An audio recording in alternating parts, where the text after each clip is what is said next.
नमस्कार, स्वागत है आपका। और जिस तरह से हम आपको कई दिनों में बताते रहे हैं कि दालों को लेकर जिस तरह की चिंताएं हैं वो हमने लगातार यहाँ पर बरकरार देखी हैं। ऑफ कोर्स सरकार की तरफ से यहाँ पर काफ़ी सारे स्टेप्स लिए गए हैं, मेजर्स लिए गए हैं, चाहे वो इंपोर्ट्स को लेकर है, चाहे दूसरी कंट्रीज में जाकर है। लेकिन जो लेटेस्ट यहाँ पर दालों में है, और इसके बारे में हम कंज्यूमर अफेयर सेक्रेटरी से सुनते भी रहे हैं कि वो जो ट्रेडर्स हैं उनके पास जाके अब जो टीम्स हैं वो चेक करेंगी स्टेक होल्डर्स के पास जाके कि उनके पास कितना माल यहाँ पर पड़ा हुआ है। क्या वो लगातार यहाँ पर डिस्क्लोज कर रहे हैं वीकली बेसिस पर कि कितनी दालें उनके पास हैं। ऑफ कोर्स जिस तरह से तुअर के भावों में लगातार बढ़त आते हुए देखी है, हमने उसी का ये एक नतीजा यहाँ पर बनता हुआ देखा है। जो इंटरनेशनल प्लेयर्स हैं, ट्रेडर्स हैं, उनको भी वार्निंग्स यहाँ पर दी जा चुकी हैं। जो इंडियन मार्केट्स हैं यहाँ पर भी चिंताएं हैं कि शायद होर्डिंग यहाँ पर हो रही है। हम जानते हैं कि फसल कम है, इन्वेंट्रीज कम है, पिछले साल की जो फॉरवर्ड कैरी फॉरवर्ड है क्रॉप वो भी यहाँ पर कमजोर रही है और उसका सीधा फायदा हमने यहाँ पर प्राइसेस में आता हुआ देखा भी है। और अब हमारे पास वो लेटर है जो बताती है कि चाहे बड़े चेन रिटेलर्स हैं, डीलर्स हैं, इंपोर्टर्स हैं, मिलर है, स्टॉकिस्ट है, ट्रेडर है, जो भी रजिस्टर्ड है स्टेट गवर्नमेंट के साथ, उन सभी के यहाँ पर कार्रवाई की जा सकती है। और जो सिटीज एज ऑफ नाउ जो टारगेटेड हैं फर्स्ट राउंड में वो है मुंबई, लातूर और सोलापुर, जहाँ पर दाल की कीमतें और स्टॉक की जांच यहाँ पर की जाएगी। 2 टीमों का यहाँ पर गठन किया गया है और इसके मद्देनजर यहाँ पर कार्रवाई की जाएगी। सरकार लगातार दालों पर नजर रखे हुए है। इन्फ्लेशन को कर्ब करने के लिए हमें काफी सारी कमोडिटीज पर यहाँ पर बहुत सारे एक्शंस आते हुए देखे हैं, लेकिन ऑन ग्राउंड ये पहला है। और दालों में जो ये पहली कमोडिटी है जहां पर हमने एक बड़ा एक्शन यहां पर बनता हुआ देखा है। तो मंडी प्राइसेस के कितने ऊपर यहां पर दालें हैं, किसके पास कितने स्टॉक्स हैं, और सभी स्टेक होल्डर्स से यहां पर कोऑपरेट करने की एज ऑफ नाउ लेटर या डायरेक्शंस यहां पर दिए गए हैं। हमारे साथ विमल कोठारी जी जुड़ चुके हैं। विमल जी नमस्कार।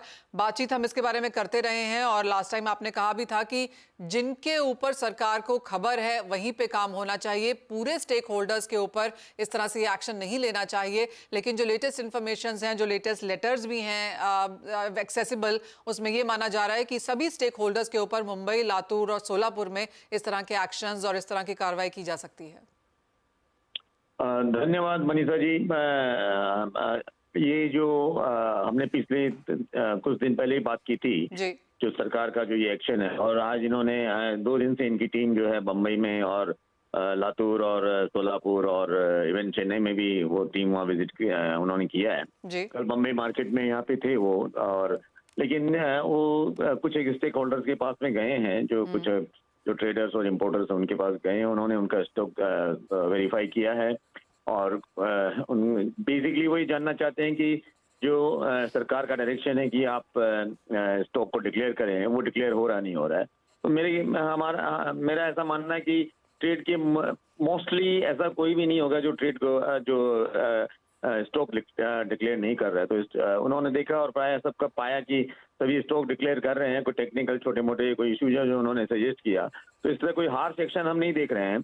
लातूर में भी हमें यही जानकारी मिली है कि वहाँ पे भी आके उन्होंने स्टॉक वेरीफाई किए हैं और देखा है कि उन्होंने कि पोर्टल पे जो उन्होंने जो डिक्लेयर किया है उस तरह स्टॉक्स है कि नहीं है। तो मेरे ख्याल से ऐसा कोई हार्श एक्शन नहीं है। सरकार ये इंश्योर करना चाहते हैं कि अननेसेसरी कोई होर्डिंग नहीं हो रही है ना, तो वो उसके लिए मैंने आपको कहा था अगर कोई इस तरह का कर रहा है तो सरकार उस पर कदम उठाए, हम उनके साथ हैं।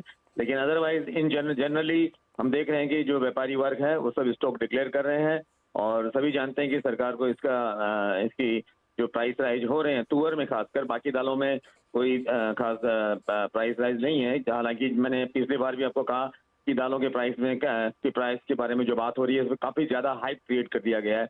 इतना कोई मेजर इशू नहीं है जिसके लिए इतना बड़ा इतनी चिंता करने की जरूरत है। अगर आप पूरे पल्सेस बास्केट को देखें तो आप देखिए मसूर बिलो एमएसपी बिक रही है, 60 रुपए मसूर मिल रही है। चने का जो सब्सिट्यूट है येलो पीस जिसको सरकार ने अलाउ किया है आज वो 40 रुपए में मिल रहा है। चना सिर्फ जो है 60 से 65 रुपए में मिल रहा है। तो as a pulses basket as a whole देखेंगे तो आपको एक अच्छे प्राइस में, अच्छे रिजनेबल प्राइसेस में दालें मिल रही है। तो इससे मैं नहीं समझता हूँ। मैं हमारी सरकार के साथ अभी 2 दिन पहले मीटिंग भी हुई थी, हमने उन्हें भी अवगत कराया कि काफी ज्यादा हाइप क्रिएट किया जा रहा है, ऐसी कोई चिंता की बात नहीं है। और जो तुअर की बात है देखिए वो जग जाहिर है, क्योंकि जब जो चीज अवेलेबल नहीं है उसमें हम कुछ भी कोई एक्शन लेने से उसके माल की अवेलेबिलिटी नहीं होगी। माल तो ये सरकार को भी मालूम है, लेकिन वो इसको इंश्योर करना चाहते हैं कि अननेसेसरी होर्डिंग नहीं हो रही है। तो उसके लिए जो उन्होंने कदम उठाए हैं उसके लिए ठीक है। और ऐसा हमने मैं देखा है कि कोई ऐसा कोई हार्श एक्शन नहीं हो रहा है। वो एक वेरिफिकेशन करना चाहते हैं, उसके लिए ठीक है, ताकि व्यापारी वर्ग को भी एक समाचार, एक मैसेज मिले कि भाई हमें कोई अननेसेसरी फायदा उठाने की जरूरत नहीं है, तो खासकर ऐसे मौके पर। Fair point. तो विमल जी, एज ऑफ नाउ तो यही कहा जा रहा है कि ये पहली टीम है, और आपको लगता है कि और इसके आगे कार्रवाई होगी? जैसे आपने कहा कि छोटी मोटी टेक्निकल इश्यूज यहाँ पर हैं जो सॉल्व किए जा रहे हैं, वेरिफिकेशन के तौर पर ये काम किया जा रहा है। एज ऑफ नाउ कोई हार्श एक्शन नहीं है, लेकिन एक मैसेज और एक वार्निंग जरूर है ये ट्रेड के लिए कि अगर कुछ गलत हो रहा है तो वो ना हो। हाँ, तो वो अच्छी बात है कि वो एक जैसा मैंने कहा कि एक ट्रेड को भी मैसेज मिल रहा है कि आप खासकर ऐसे मौके पर तुअर जैसी चीज पे ज्यादा एक अननेसेसरी उसका मैनिपुलेट करके प्राइसेस को एडवांटेज उठाने की कोशिश न करें। इसके लिए हम भी सरकार के साथ हैं, हम भी नहीं चाहते कि ऐसा कोई भी व्यापारी वर्ग करे। तो और मुझे नहीं लगता कि क्योंकि मैंने जैसे कहा कि हमने 2 दिन पहले ही मैंने सेक्रेटरी कंज्यूमर अफेयर्स और सेक्रेटरी एग्रीकल्चर से मीटिंग की थी, और हमने कहा कि इसका हमें हमारा जो सप्लाई है उसकी तरफ फोकस करने की जरूरत है। ये इस तरह के कदम से सप्लाई नहीं बढ़ेगी। तो वो भी इस बात को समझते हैं, लेकिन उनको भी कुछ जानकारी मिली कि कुछ लोग इस तरह का मैनिपुलेशन कर रहे हैं, तो वो जायज है कि वो इस तरह का कदम उठाएंगे। और उसमें मैं नहीं समझता हूँ कि ऐसे कोई ऐसे चिंताजनक बात है। हालांकि इससे थोड़ा जरूर पैनिक क्रिएट जरूर होता है मार्केट में, लेकिन ये सब स्टेबलाइज हो जाएगा। Fair point. विमल जी, बहुत शुक्रिया साथ जोड़ने के लिए। तो क्लियरली सरकार को कुछ इन्फॉर्मेशन थी कि कुछ लोग शायद यहाँ पर होर्डिंग कर रहे हैं, और इसीलिए यहाँ पर ये स्टेप्स भी उठाए गए। तो एज ऑफ नाउ कोई बहुत बड़ी होर्डिंग की चिंता या समस्या सामने नहीं आई है, कोई हार्श रिएक्शंस या एक्शन सरकार ने फिलहाल नहीं लिए हैं, लेकिन वेरिफिकेशन टीम्स के जरिए से यहाँ पर मुंबई, लातूर और सोलापुर में अभी भी जारी हैं, जैसे विमल जी ने वो कंफर्म भी किया। तो ये तो दाल की बात है, जहां पर लगातार हेडलाइंस हम बनता हुआ देख ही रहे हैं, लेकिन अब आगे बढ़ेंगे और बात करेंगे सोने की।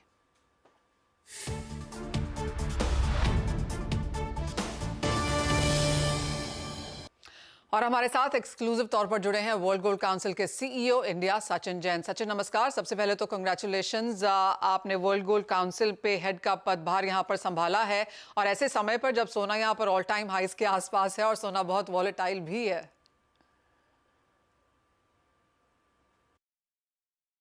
तो जैसे आपने बताया कि ग्लोबली हमारा करीब 3% अप रहा है, जो करीब 1238 टन का कंजम्पशन इस क्वार्टर में रहा है। और अगर आप कंपेयर करें तो इतना स्ट्रॉन्ग क्वार्टर हमारा 2016 में रहा था। So that is it's been very very strong since then. और अगर कुछ इसमें आप उसके पिलर्स देखें या जरिए देखें किस तरह से रहा है, तो एक तो ओटीसी मार्केट इन्वेस्टमेंट का काफी स्ट्रॉन्ग रहा है। मैं आपको अभी उसमें आंकड़े दूंगा। सेंट्रल बैंक बाइंग बहुत स्ट्रॉन्ग रही है, और इवन इतनी हाई लेवल की जो वैल्यू गोल्ड की थी, उसमें ज्वेलरी मार्केट भी करीब सिर्फ 2% नीचे जा पाया, तो काफी स्थिर रहा है।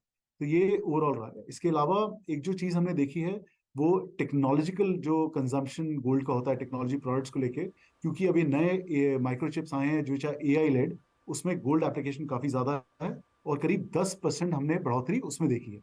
तो ग्लोबली ये सब एक ब्रॉड चीज रही है। और एक जो एक ट्रेंड हमने वेस्टर्न और ईस्टर्न मार्केट के प्रति देखा कुछ समय पहले, अगर आप देखें तो जब भी रैली ऊपर की तरफ होती थी तो वेस्टर्न मार्केट इन्वेस्ट करते थे। अगर ईस्टर्न मार्केट देखें, इंडिया में हुआ, चाइना में हुआ, जब प्राइसेस थोड़े नीचे होते थे या ऊपर नीचे की तरफ जाते थे तो इन्वेस्टमेंट बढ़ती थी या खरीदारी बढ़ती थी। फॉर द फर्स्ट टाइम इस क्वार्टर में हमने ऐसा नोटिस किया है कि ये जो एक ट्रेंड है रिवर्स हुआ है।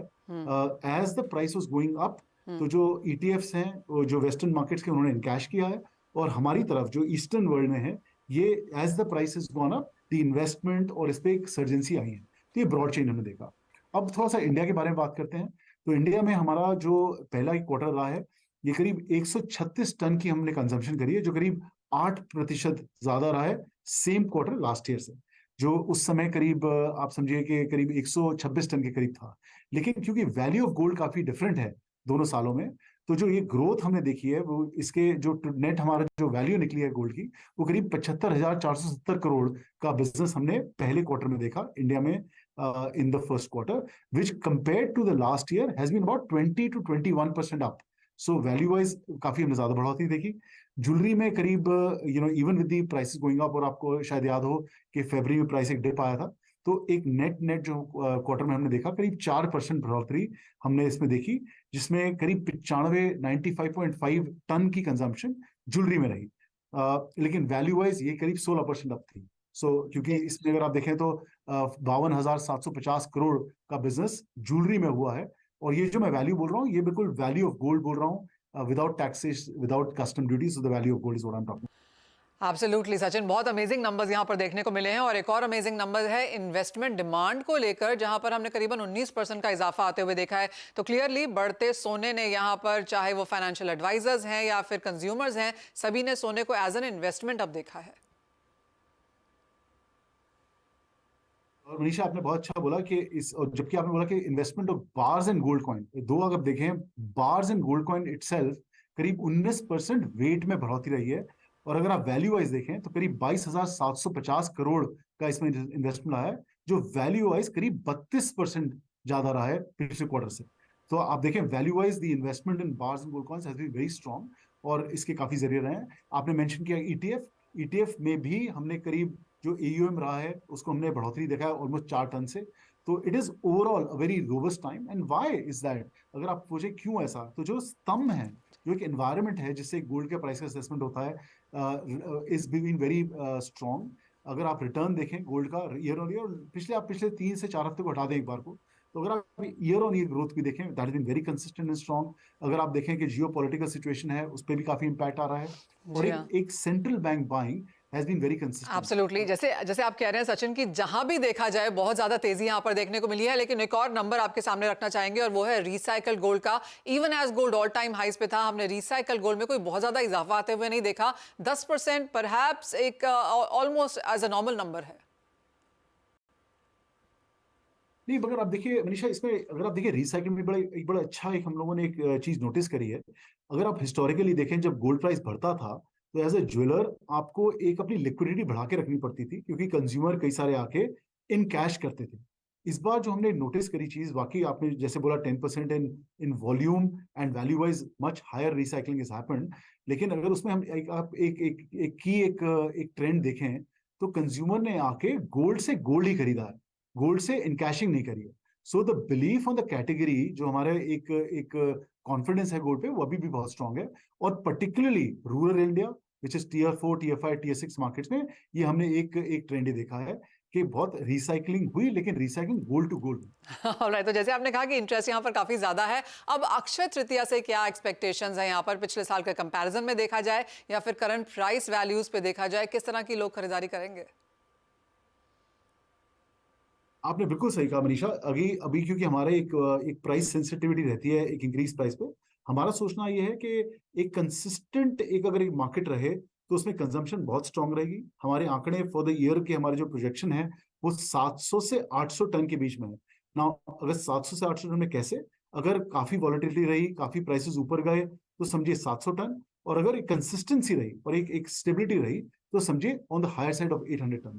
तो जो अभी अक्षय तृतीया का जो एक बहुत इंपॉर्टेंट एक बड़ा महत्वाकांक्षा और महत्वपूर्ण एक इवेंट आ रहा है, तो हमारा सोचना है कि with this bit of price correction एक अच्छा स्तर पे हम कस्टमर को हमारी कैटेगरी में आते देखेंगे।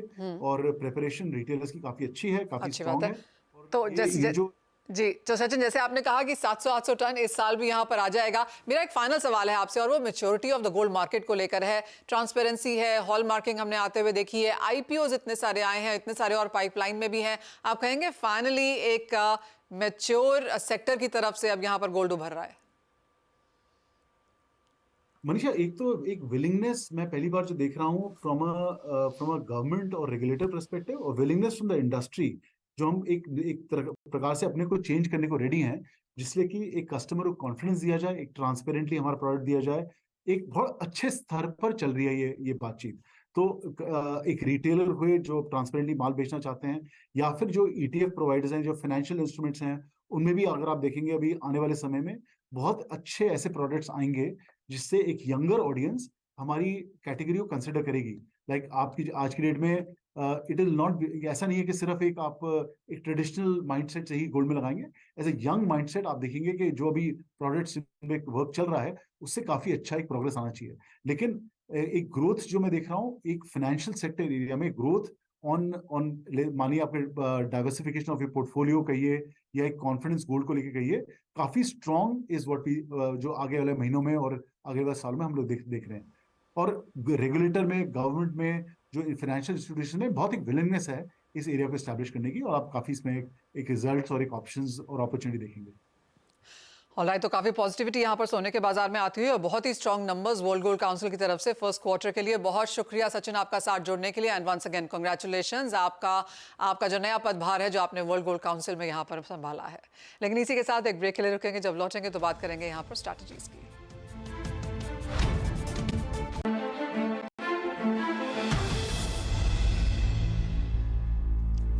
नमस्कार, आपका स्वागत है। हमारे साथ कुंवरजी ग्रुप के रवि देओरा और एमिरेट्स एनबीडी के धर्मेश भाटिया मौजूद हैं। आप दोनों का कार्यक्रम में स्वागत है। रवि, ऑफ कोर्स एग्रीकल्चर में काफ़ी गहमा गहमी जारी है यहाँ पर, और मौसम को लेकर भी काफ़ी चिंताएं हैं, तो एग्री में आपकी टॉप ट्रेड्स क्या हैं? एग्री कमोडिटीज में लग रहा है कि थोड़ा वोलेटिलिटी रहेगी। नेक्स्ट वीक से थोड़ी स्टेबिलिटी, चाइना जैसे रीओपन होगा, काफी कमोडिटीज में स्टेबिलिटी आने की उम्मीद है। मुझे लग रहा है कि करंट मार्केट प्राइस के अकॉर्डिंग आप वहां पे टर्मरिक पे फोकस करें। 19,000 पे प्राइसेस चल रहे हैं, बाई करें। स्टॉप लॉस 18,780, टारगेट 19,600 तक का रहेगा। आप 2-3 ट्रेडिंग सेशन के लिए आप ये स्ट्रेटेजी कर सकते हैं। वहीं कॉटन कॉम्प्लेक्स में अक्रॉस द ग्लोब थोड़ी वीकनेस का माहौल चल रहा है। 78 का इंपॉर्टेंट सपोर्ट आइस कॉटन ने ब्रेक किया है, तो आई थिंक मुझे लग रहा है यहाँ पे कपास खली में बेच के चलना चाहिए। 2580 पे बेचे, 2640 के स्टॉप लॉस के साथ, और 2480 तक के लेवल आपको देखने को मिल सकते हैं। तो एग्री कमोडिटीज से बेस्ट दो स्ट्रेटेजी रहेगी। पहली है आपको वहां पे टर्मरिक को बाय करना है, वहीं कोकुर कपास खली में बेच के चलना। ऑलराइट, वो दोनों स्ट्रैटेजीज हमने नोट कर ली हैं। लेकिन अगर नॉन एग्री में यहाँ पर देखें तो आज यूएस का नॉन फार्म पेरोल डेटा है। धर्मेश, उससे पहले आज के लिए क्या स्ट्रैटेजीज हों? देखिए, अगर बुलियन की बात करें तो बुलियन में मैं चांदी की तरफ बैट करूंगा। मुझे लगता है कि चांदी में अभी भी काफी क्षमता है और स्थिरता है। 80,000 का स्तर कंटिन्यूसली मेंटेन रखा है। मैं एक्सपेक्ट करता हूँ कि जिस रफ्तार से बेस मेटल भाग रहा है, तो चांदी में भी काफी सपोर्ट मिल रहा है। मैं एक्सपेक्ट करता हूँ कि कोई भी डिप आता है अराउंड 79,800, 79,700 के लेवल्स पे, तो वहां पे बाइंग इनिशिएट कर सकते हैं। 79,500 का स्टॉप लॉस रहेगा। अपसाइड 80,500 से लेके 80,800 तक के टारगेट के लिए आप छोटी अवधि के लिए आप चांदी में निवेश करके चल सकते हैं। दूसरी मेरी टॉपिक कच्चे तेल में रहेगी। मैं एक्सपेक्ट करता हूँ कि कच्चे तेल में यहाँ पे कंटिन्यूस दबान रहेगा और प्राइस प्रेशर से टूटा हुआ है। मैं एक्सपेक्ट करता हूँ गिरावट जारी रह सकती है। 6,500 के टारगेट के लिए आप करंट लेवल पे बिकवाली करके चल सकते हैं। स्टॉप लॉस रहेगा 6,650 का। अंतरराष्ट्रीय मार्केट में अराउंड $77 WTI, और मैं एक्सपेक्ट करता हूँ कि ब्रेंट 81-80 तक के लेवल भी आपको दिखा सकता है। ओके, तो वो स्ट्रैटेजीज हैं यहाँ पर एग्री और नॉन एग्री में। रवि और धर्मेश, माफी चाहेंगे, आज थोड़ा सा समय की थोड़ी कमी थी यहाँ पर। लेकिन एक बात है, थर्सडे को आप दोनों हमारे साथ होते हैं, और थर्सडे को ही यहाँ पर हर हफ्ते बाग की तरफ से TRP नंबर्स भी आते हैं, और हर हफ्ते की तरह इस बार भी हम यहाँ पर मार्केट लीडर्स हैं। अगर मार्केट आवर्स में आप देखें तो 67.8% का जो मार्केट शेयर है वो यहाँ पर CNBC आवाज़ के साथ है। तो CNBC आवाज़ की बादशाहत बरकरार है। आप सभी के भरोसे और प्यार के लिए बहुत बहुत शुक्रिया हमारे व्यूअर्स का, और शुक्रिया हमारे गेस्ट्स का भी जो लगातार हमारे साथ यहाँ पर बनते हैं और मार्केट्स को एजुकेट करने में, मार्केट्स की मदद करने में यहाँ पर हमारी भी मदद करते हैं।